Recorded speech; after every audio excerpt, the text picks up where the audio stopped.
Bueno, pues hoy el escenario lo van a descubrir ustedes, la justificación, el escenario que hemos escogido para la entrevista de hoy.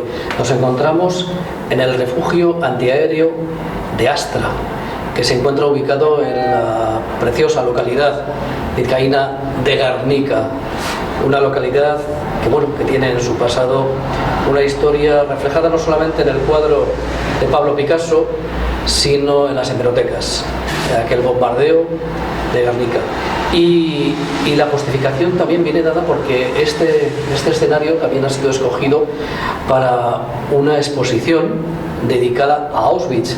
El próximo año, el 2020, se conmemorará el 75 aniversario de la liberación del campo de Auschwitz-Birkenau. Y bueno, pues para hablarnos de la exposición y un poco de todo lo que de este entorno, está conmigo Eduardo de Ocampo, que es el comisario precisamente de esta exposición y que también pertenece a la asociación de APTC, ¿no? Sí, que significa Pro Tradición y Cultura Europea. Por Tradición y Cultura Europea, ¿no? Creo que con esas siglas suena el APTC. Desde luego, ¿no? apetecer. Sí, también porque apetece. Muchas de las cosas que hacemos, los proyectos, son muy apetecibles para nosotros y también para muchos jóvenes. Pues Eduardo, primero darte las gracias por el tiempo que nos vas a dedicar. No, a vosotros. Y bueno, pues vamos a conocer un poquito de esta exposición sobre Auschwitz. Pero lo primero que se me ocurre es preguntarte, ¿una exposición más? Hombre, yo diría que no. Yo pienso que esta exposición es un acontecimiento cultural de envergadura. ¿Por qué? Pues ahí vamos a ver.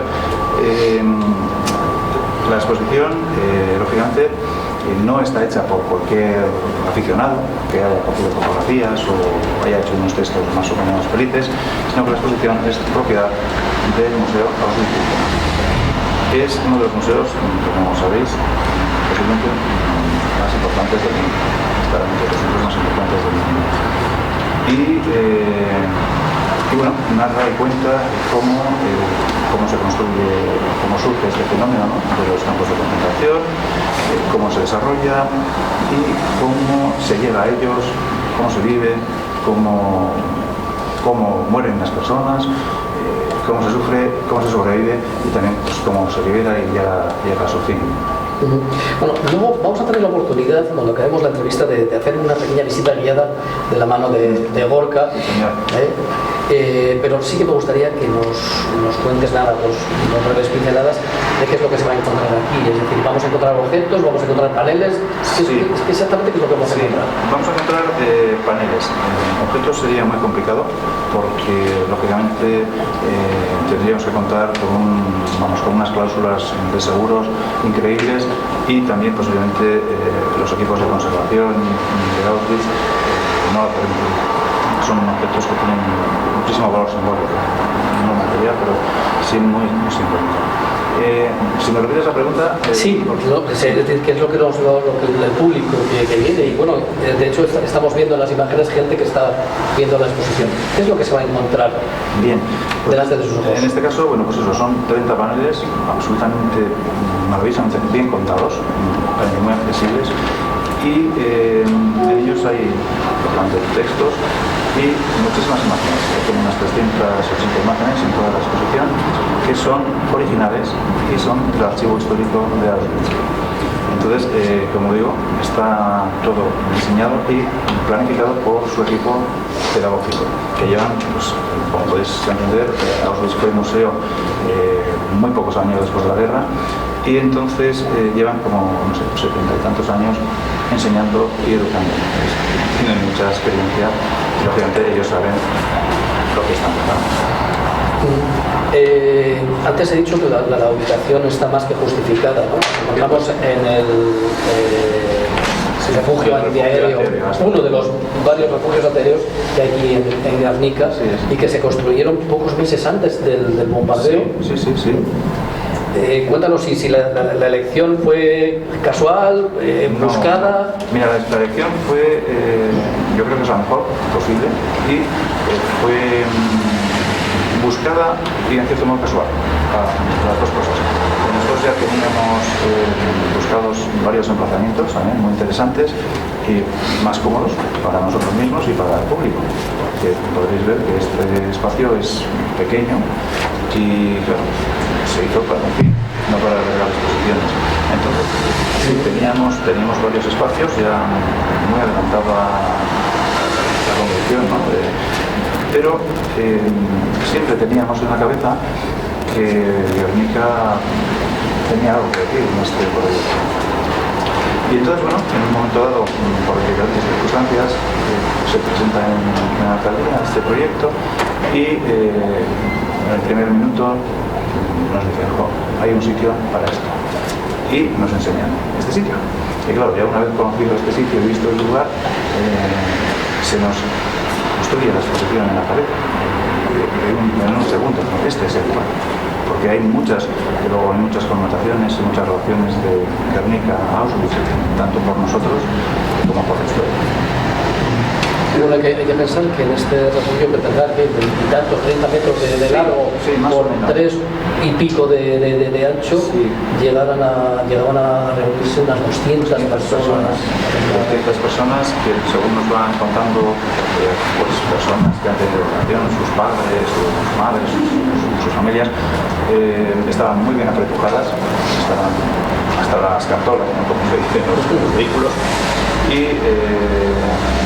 y también duró mucho el bombardeo y al final parece ser que había problemas de ventilación y de respiración. Aquí en Guernica la exposición la vamos a tener hasta mayo o junio del próximo 2020. Pero esta exposición creo que estáis ya en conversaciones para poder llevarlas a otros sitios. He visto en la página web, ¿no? Que Burgos, Valladolid, sí, Girona, ¿no? Valencia. Cuéntanos un poquito dónde vamos a poder ver más allá de Guernica. La idea es que nosotros somos los depositarios, ¿no? Y comisarios de esta exposición durante 2 años, en principio. Y durante estos 2 años vamos a visitar 52 ciudades españolas. Entonces, obviamente, hemos empezado a visitar en Guernica por todos los simbólicos que tiene y ya estamos en diferentes provincias con negociaciones o presentaciones más o menos avanzadas. Por ejemplo, tenemos mucho interés en Girona, que también hay unos recursos entre ellos importantes, Valencia, Alicante, Ávila, Cantabria, Asturias y Logroño. Esas son las primeras comunidades que posiblemente funcionan. También se está tratando ya en Cádiz el poder establecer alguna exposición.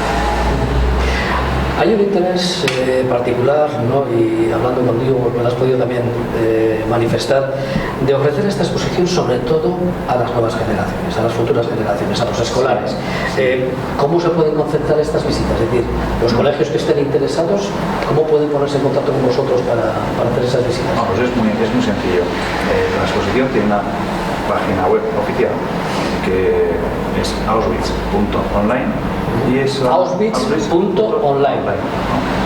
Hay que escribirlo bien porque Auschwitz también es una palabra que se traduzca muy fácilmente. Entonces, en la propia página, haciendo un poco de scroll, se encuentran los casetones para hacer las inscripciones, ¿no? Es muy sencillo. Ahora bien, hay personas, y yo entre ellas también me considero que me resulta difícil la digitalización y pueden preferir hacerlo mediante una llamada telefónica o con una concertación en persona, pero no hay ningún problema. En la página web también hay en la página web hay números de teléfonos, está la manera de inscribirse y también, bueno, aprovecho también para contar que ya hay muchos centros educativos que se han inscrito y a pesar de lo largo que es el periodo, en apariencia, pues ya hay algunos centros que empiezan a tener, no vamos a decir problemas, pero sí la sorpresa de, yo quiero el 18 de mayo, por poner un ejemplo, pues está cogido, pues el 19, pues también, bueno, pues se acomoda a otro sitio, pero claro, es verdad que los más madrugadores son los que han acomodado mejor su horario de la visita, sus intereses curriculares. Eduardo, mantener viva la memoria de aquellos hechos, ¿no? ¿Qué fin tiene realmente? Es decir, ¿qué se pretende, ¿no? con este recuerdo periódico de acontecimientos como aquellos del Holocausto, ¿no? Y luego, claro, llevamos muchos años, se van a cumplir 75 de la liberación de Auschwitz. Podemos constatar que ha habido efectos positivos a raíz de ese uy, cuidado. No, me quedo aquí, que se de ese recordatorio. Sí, vamos a ver, como tiene dos preguntas la pregunta, vamos a ver si soy capaz por partes. A ver, la primera... ¿Qué fines tiene?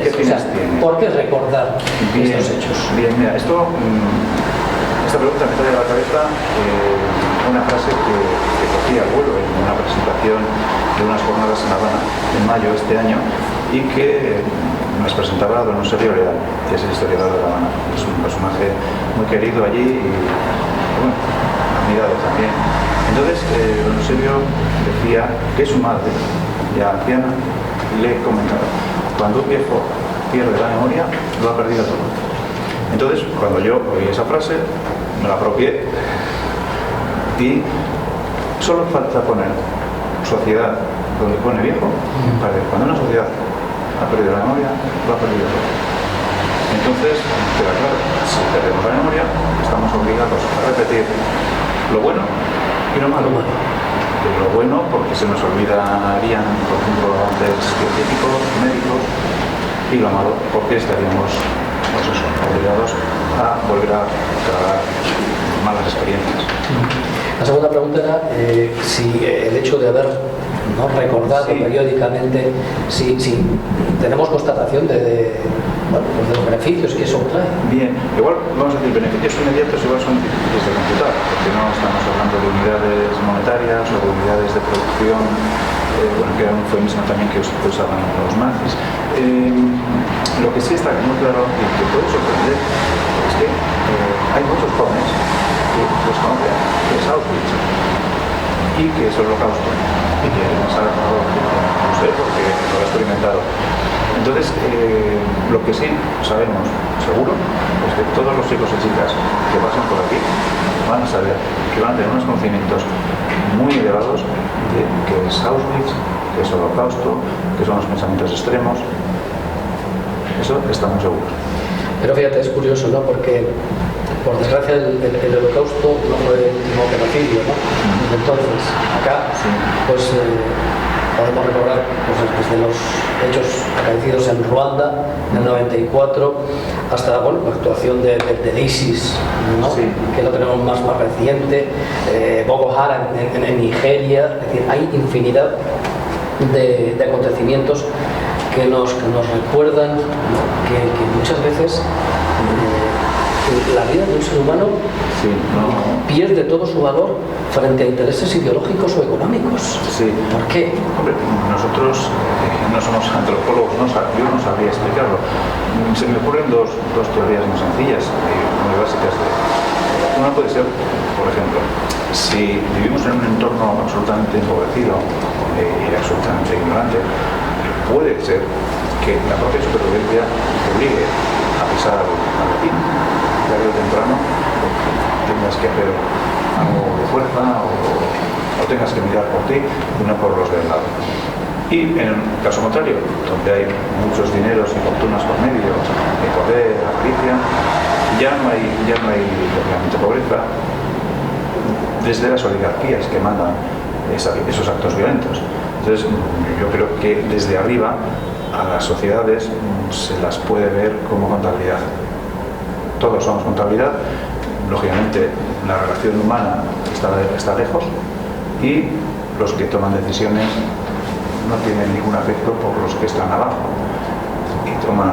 ¿La persona pierde valor? La persona pierde valor, simplemente es una cosa, una cosificación y mancha el castillo.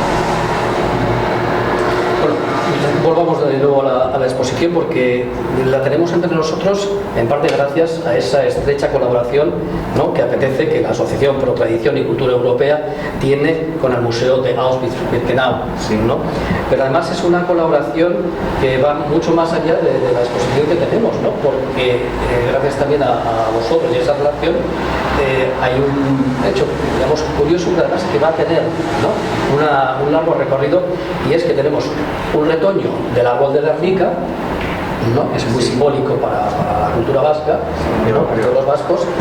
Hay un retoño plantado en Auschwitz, pero posiblemente no sea el único árbol que se pueda acabar plantando en Auschwitz y pueda crearse una red, digamos, de hermanamiento vegetal, por decirlo de alguna manera, Sí, ¿no?, sí. con otros lugares simbólicos Sí. del planeta. Cuéntanos un poquito. Así es. Vamos a ver, el árbol de Guernica lleva allí 2 años que se plantó con la conmemoración del 80 aniversario del bombardeo de Guernica. Entonces, bueno, fue un acontecimiento institucional bárbaro que nuestra asociación pudo, vamos a ver, fue el vehículo necesario para que esa plantación pudiese producirse, y entra en un proyecto que en Polonia, en Auschwitz, la ciudad del campo, estaban ya tejiendo, que es un parque del encuentro de las naciones, se llama Mitten-Speck. Y bueno, pues es un parque que es una finca del campo Auschwitz de concentración, que se utilizaba en su día para plantar vegetales, para plantar hortalizas que pudiesen ir a las cocinas de Auschwitz, siempre hambrientas y depauperadas. Pues se trabajaba con personas esclavas, mano de obra esclava, y también hay un gesto simbólico, y es que ese campo se regaba con cenizas humanas sacadas del crematorio que está al lado. Entonces, entre el campo y el huerto hay un río bastante ancho que se llama Sola, y no hay posibilidad física de ir al campo ni a la ciudad porque está lógicamente un río. Y además, no sé, hay una cota muy diferente y no sospechas ni siquiera que haya un río. Entonces, hay, dentro de ese proyecto de Mitten-Speck, hay un puente maravilloso que tiene un diseño prodigioso que recuerda el fenómeno humano. Entonces, cuando uno sale muy arreglado de la cámara de gas y del crematorio, muy encogido el ánimo, hay personas que no entran. Bastante, sí, es mucho respeto. Entonces, cuando ya sales encogido, no imaginas que puede haber una ciudad al otro lado, y normalmente las personas pues se meten en el autobús o van a Birkenau, se van a Cracovia y ya está. Entonces, este puente va a unir ciudad y concentración, y además su diseño recuerda eso, el humano, que cuando una persona vaya por el puente y llegue más o menos hacia la mitad, al hacer la torsión se va a encontrar en una especie de tubo, de cajón, que lógicamente se va a oscurecer. Y en nuestra cultura, pues la oscuridad, la noche, tienen unas connotaciones generalmente negativas. Y entonces, si seguimos andando, y la hélice del tirabuzón va ampliando la luz, volvemos otra vez a hoy. Y en nuestra cultura la luz es connotaciones positivas. ¿Y qué ocurre? Pues que en el otro campo está ya el árbol esperando desde hace 2 años a ese puente. Y entonces ese es muy bonito porque hay muchísimas personas ya que, sabiendo que está el árbol allí, quieren ir a verlo. Personas vascas, personas españolas, personas de otros países. Porque el árbol de Guernica es símbolo antagónico de lo que queda atrás, que es el crematorio y la cámara de gas. O sea, tenemos 2 partes de la realidad completamente distintas enfrentadas. El árbol de la Guernica le podrán suceder pues, Sí. a un árbol típico del Japón, recordando a Hiroshima y Nagasaki, quién sabe si un baobab de las tierras africanas para recordar lo sucedido en Ruanda. Sí, ese sería un poco el hermanamiento vegetal que dices, ¿no? Si realmente ya está apalabrado y todo firmado y todo ya en orden para plantar el único biloba de Hiroshima, que es un vegetal que se encuentra en el punto más o menos de la explosión atómica y luego esa de Mahoma. Entonces es muy simbólico y único de ese árbol va a estar en Auschwitz también, pues todas las circunstancias meteorológicas lo permitan. Y bueno, pues realmente el árbol de Guernica fue el precursor de una idea vegetal de darle también un sentido a ese parque de encuentro de las naciones a través de árboles que son propios de lugares donde los humanos nos hemos esforzado de lo lindo para hacer las cosas. Bueno, sobre esta exposición se puede acceder a través de Internet, ¿no? Hoy Internet es una herramienta, ¿no?, que ha permitido globalizar la información, pero siguen existiendo otras herramientas, ¿no? Yo reconozco que soy un enamorado del papel y de los libros y queremos aprovechar a presentar pues lo que es una novedad editorial en castellano, ¿no? Absoluta, una novedad mundial. Bueno, de hecho, incluso hasta novedad, inclusive porque la estamos presentando en esta entrevista, pero su presentación oficial es a finales de este mes de noviembre, creo, ¿no? Oye, pues tienes razón. Ahora mismo es la primera reseña pública de este libro, que sí, ¿verdad?, que se presentará con honores en la Biblioteca de la Rita, que es un escenario precioso, el día 29 de este mes. Perfecto, pues el día 29, quien desee. Se titula La farmacia del gueto de Cracovia. Así es.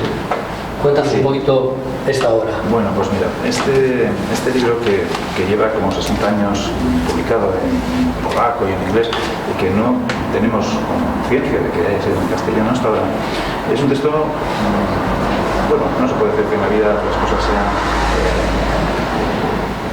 que sean importantes o que no puedas, no sé, hay una palabra que no me sale, ¿no? Un disco insustituible, un disco que no te puedes perder, todo se puede perder en la vida.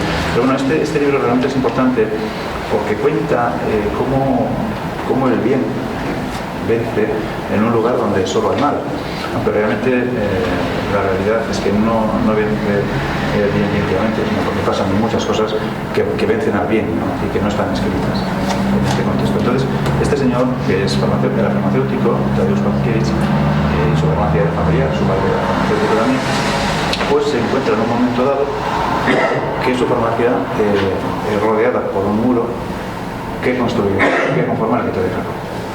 Y entonces los nazis lógicamente le invitan a irse porque él no es judío, él es católico y lógicamente es polaco y no es sospechoso de tener sangre judía. Y él pues decide quedarse en su farmacia, pero tiene que hacer algunos movimientos, tiene que convencer a los nazis de que su presencia en el gueto es buena porque no recuerdo ahora si son 14 o 17.000 personas las que entran en el gueto. Lógicamente van a producirse epidemias y van a salir enfermedades en cualquier momento, porque lógicamente las condiciones de vida de esas miles de personas son bastante malas, ¿no? Ellos tienen que abandonar su hogar de Cracovia y se confinan en un distrito de Cracovia que no es suyo, no son sus casas, y por ejemplo hay 7 o 8 familias en una vivienda. Imaginemos ahora en una casa nuestra de un piso urbano que hay casi 7 familias de golpe. El hacinamiento, lógicamente saltarán en cualquier momento chispas, ¿no? Son personas que incluso no se conocen, no es que vayas con tu vecino a ubicarte en una casa nueva, sino que, bueno, pues coincides con personas que te caen mejor o peor, pero que son muchas personas en pocos metros cuadrados y siempre salen problemas. Pero bueno, lo peor son las circunstancias de estas personas y él, al estar allí enclavado, anota día a día qué va pasando, cómo estas personas sufren, mueren, son maltratadas, y también la otra parte, cómo funciona la arrogancia de los vencedores, de los soldados, que no pueden dar tiros simplemente porque piensan que ya se niegan a tomar. Y bueno, es muy interesante, pero también hay otra parte que es ya cuando se decide la solución final y lógicamente hay que vaciar el gueto. Entonces todas esas personas que están en el gueto son miles, pues diferentes tandas tienen que reunirse en la plaza que justo está es una plaza muy grande que ahora se llama la Plaza de los Justos. Muchas personas que hayan ido a Cracovia verán una plaza que está llena de sillas grandísimas, son homenajes a las personas que han padecido aquello. Y bueno, pues las personas que eran deportadas tenían que esperar en esa plaza a subir al tren o a ir al campo de Porsche que está detrás en Cracovia. Mucha gente no sabe que había un campo realmente nefasto. Y bueno, aquí, desde su imagen, ven todos esos poderes. Y más o menos son 3 deportaciones, pero después de la última deportación, los nazis no permiten que se vayan los niños. Quedan los niños como huérfanos en una ciudad abandonada. Y también, claro, toma tiempo la nota de lo que pasa allí. Del gueto de Cracovia, no es una novela, No. es el testimonio vivo y crudo de una realidad que sucedió hace más de 70 años. Sí, que no están lejos. Y que por primera vez en castellano tenemos acceso. Eduardo, muchísimas gracias, ¿no? Pero me gustaría terminar la entrevista que mires a cámara y que invites a todo el que pueda verla a que se acerque a ver esta exposición aquí en África. Sí, bueno, pues yo creo que es interesante venir a esta exposición precisamente porque es un documento que está hecho con toda la autoridad de Auschwitz y también, lógicamente, el espacio físico en el que se encuentran, que es muy simbólico y que une 2 realidades que al final son la misma. Pues Eduardo, eskerrik asko. A vosotros. Muchas gracias. Muchas gracias. Está con nosotros Gorka Garrizbeitia, sí, que es el guía de esta exposición. Sí. Y Gorka, bueno, primero muchísimas gracias. Y si hacemos un rapidísimo, pero así, ¿no? Visita con 2 o 3 paneles que te consideres un poco así significativos de esta exposición, bueno, pues para que la gente se pueda hacer una idea. Sí, bueno, primero decir que esta exposición se puede visitar de 2 formas. La primera, los martes y los jueves a la tarde, es gratuito, de manera libre, se puede visitar, y los otros días hay que ponerse un audioguía, porque la visita en general es con audioguía. Hemos visto que la gente, los que estaban visitando ahora en estos momentos, con sus auriculares, ¿no? Sí, ¿no? Pues al final son 30 paneles y para leer 30 paneles puede ser un poco pesado, pero con un audioguía es más llevadero. Y primero hemos parado en este panel. ¿Por qué? Porque la primera pregunta es, ¿qué es ese nombre? ¿De dónde proviene? ¿no? Bueno, lo primero es importante decir que en el año 1939, el 1 de septiembre, cuando los polacos, cuando los alemanes ocupan Polonia, llegan a la región de Oswiecim, que es una ciudad y es una región. Claro, y esta región es una región muy estratégica porque había un complejo ferroviario. Pero claro, el nombre Oswiecim es en polaco y ellos lo tradujeron al alemán, que en alemán Oswiecim es Auschwitz. Y fue en 1940 cuando Heinrich Himmler ordenó construir en Oswiecim un complejo que eran estos barracones pertenecían al ejército polaco, y utilizó estos barracones para construir el primer campo de concentración que albergaría 10.000 presos, y este fue el primer comandante, Rudolf Höss. Perfecto, pues seguimos adelante. Sí. Bueno, en este otro panel podemos ver mejor que en el campo de concentración de Auschwitz había 3 edificios principales. El primero, que se construyó en 1940, que se conoce como Auschwitz I, después Auschwitz-Birkenau en 1941, que este es un campo de concentración y de exterminio. Esto ya estaba diseñado para exterminar a los judíos. Este es el que hoy se visita cuando se va a Auschwitz. Se visita Auschwitz I, y en estos bloques se explica todo lo sucedido durante el Holocausto. Y a 3 kilómetros tenemos Auschwitz-Birkenau, que también se puede visitar, pero normalmente todos los guías te hacen la visita aquí en Auschwitz. Y finalmente está Auschwitz-Monowitz, que se construyó en 1942. Bueno, seguimos. Es importante decir que a Auschwitz llegaron judíos de todas las nacionalidades, como podemos ver en este mapa. Bueno, pero ¿cómo venían los judíos? ¿Venían obligados? Bueno, pues venían obligados, pero también venían engañados. A todos los judíos de toda Europa se les decía que les iban a reubicar. Por lo tanto, les decían que iban a tener una casa, un empleo, ¿no? Se les engañaba completamente y se les permitía llevar un pequeño equipaje de mano. Y claro, en ese equipaje, ¿qué vas a meter? Todo tu dinero, todos los objetos de valor, ¿no? Porque iban a comenzar una nueva vida. Aquí podemos ver cómo viajaban en trenes de mercancía. En estos trenes las condiciones de vida eran pésimas porque no estaban adaptados para llevar personas, simplemente para llevar mercancía, y por lo tanto la gente moría Viajaban como animales.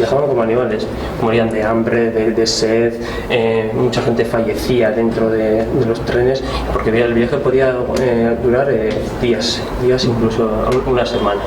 Sí. En esta otra imagen podemos ver el gas que utilizaban para acabar con la población judía, que se llama el Ciclón B, que es una pesticida que al principio está en estado de sólido, pero cuando entra en contacto con el aire se vuelve gas. Y este gas, cuando inhalan las personas, pues es cuando fallecían, ¿no?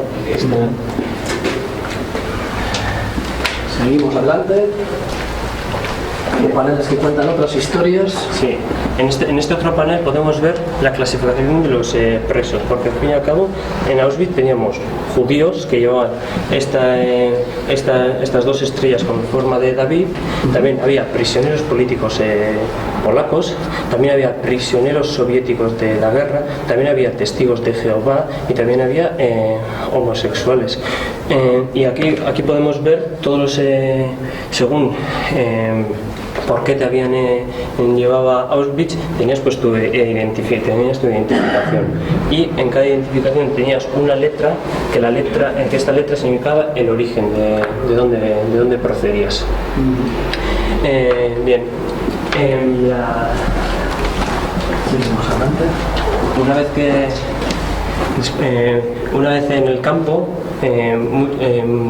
muchos prisioneros, nada más bajar del tren, se les hacía la selección y si eran aptos para trabajar en el campo o no. Los que no eran aptos para trabajar en el campo eran mujeres, niños, ancianos, personas con una discapacidad, que sufrían una discapacidad. Estas personas eran llevadas directamente a la cámara de gas.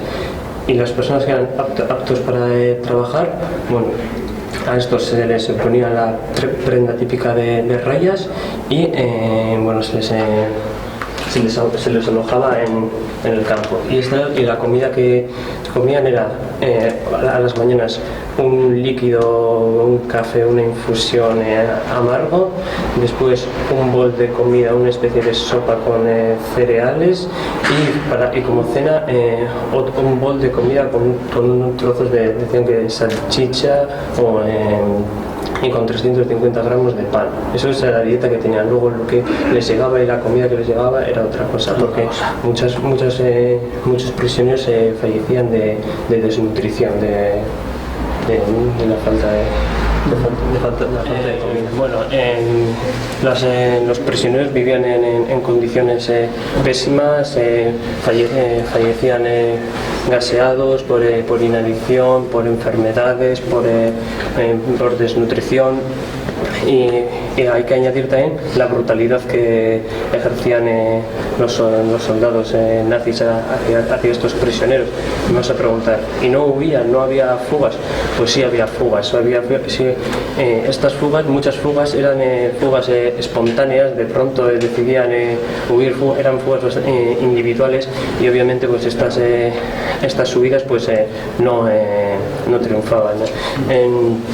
es en el año de 1943 normalmente, cuando un prisionero intentaba huir, el castigo era colectivo. Todos sus compañeros sufrían ese castigo. O si no, otro tipo de represión era si tú intentabas huir, muchas veces lo que hacían era, si tenías familia, toda tu familia venía, lo traían al campo a modo de represión. Si hubo una fuga que sí triunfó, fue una fuga colectiva, que también lo ayudaron en la resistencia polaca dentro del campo de fuera, y consiguieron huir 920 sí, personas. Intentaron, como se ve en el cartel,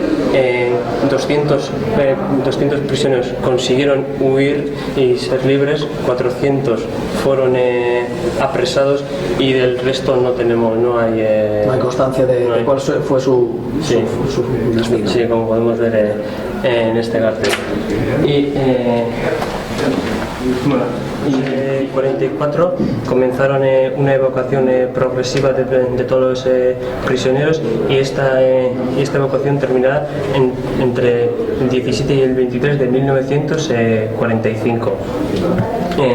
El objetivo de esta evacuación será llegar a los campos de concentración que hay en Alemania y Austria, pero aún así quedaron muchos prisioneros en Auschwitz. Estos prisioneros los dejaron abandonados a su suerte porque no eran capaces de caminar.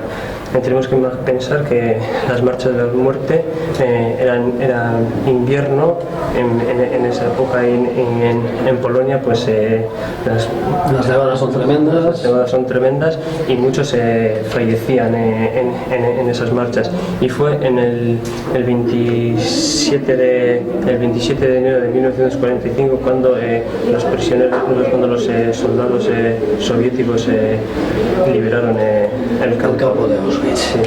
Y bueno, y finalmente decir que Auschwitz, después del campo, ahora actualmente es un museo, pero también es un lugar de peregrinación, y también es un gran cementerio de judíos y de prisioneros polacos y de otras personas de muchas nacionalidades, y se calcula que fallecieron entre 1.100.000 judíos, y bueno, fue toda una tragedia